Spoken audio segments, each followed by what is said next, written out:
asalaamu calaykum waraxmat ullaahi wabarakaatu asxaabta ku xihan kanaalka ogaalo waxaan rajaynaya dhammaantiin inaad caafimaad qabtaan intaas kadib maanta waxaan idiin soo gudbinaya wararkii ugu dambeeyey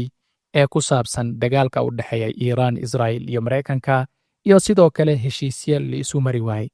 haddaba haddii aad ku cusub tahay janalka waxaan kaa codsanaya inaad nagu soo biirtid adigoo taabanaya calaamada sabskraibta sidoo kale waxaan si gaara kaaga codsanaya inaad muuqaalka noo laagaraysid si uu dad badan u gaaro haddaba ku soo dhowaada barnaamijkeena maanta aan u gudagalno wararkii ugu dambeeyey ee ka soo baxay bariga dhexe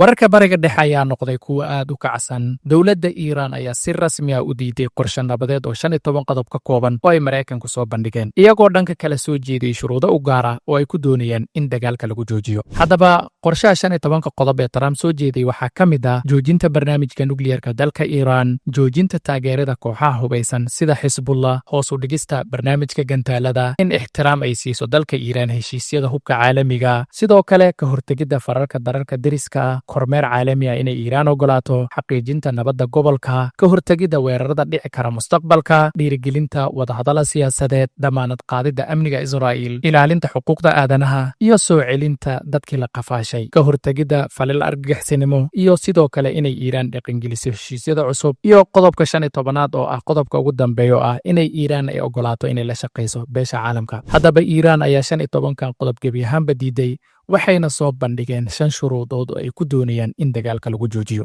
5 shuruudood oo iiraan ay soo bandhigtay waxaa number 1 ka ah in dagaalka hadda socda gebi ahaanba la joojiyo in cunaqabateynta laga qaado dalka iiraan in la aqoonsado madax banaanida dalka iiraan in laga joojiyo weerarada iyo faragelinta dalalka deriska ah iyo qodobka 5aad oo ah in la siiyo magdhow burburkii colaadda ka soo gaaray haddaba shuruudahan kala duwan oo ay iska diideen labada dhinac ayaa muujinaya kala fogaanshaha weyn ee u dhexeeya labada dhinac iyo in heshiis nabadeed laga gaaro dagaalada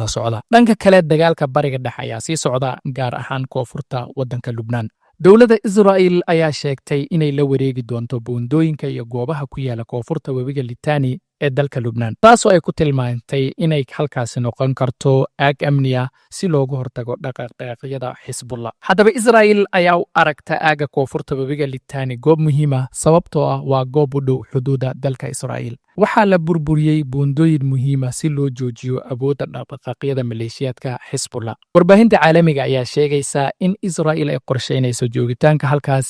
si ay ugu hortagto weeraro lagu qaado dalka israa'iil maadaama halkaasi ay tahay meel u dhow xuduudda dalkeeda isku darka qorshaha nabadeed ee la diiday iyo colaadda sii xumaanaysa ee ka taagan koonfurta lubnaan ayaa abuuraysa walaac ballaaran oo caalami ah khubarada siyaasadda caalamiga ayaa waxay sheegeen in xaaladani ay saameyn ku yeelan karto amniga gobolka siyaasadda gobolka iyo sicir bararka ku yimaada shidaalka adduunka xaaladana ay noqon karto xaaladda halkaasi kasii fog dhacdooyinkan waxay muujineen sida dagaalka bariga dhexe uu u yahay mid adag una baahan wad isfahan wadatashi tanaasul labada dhinac ay sameeyaan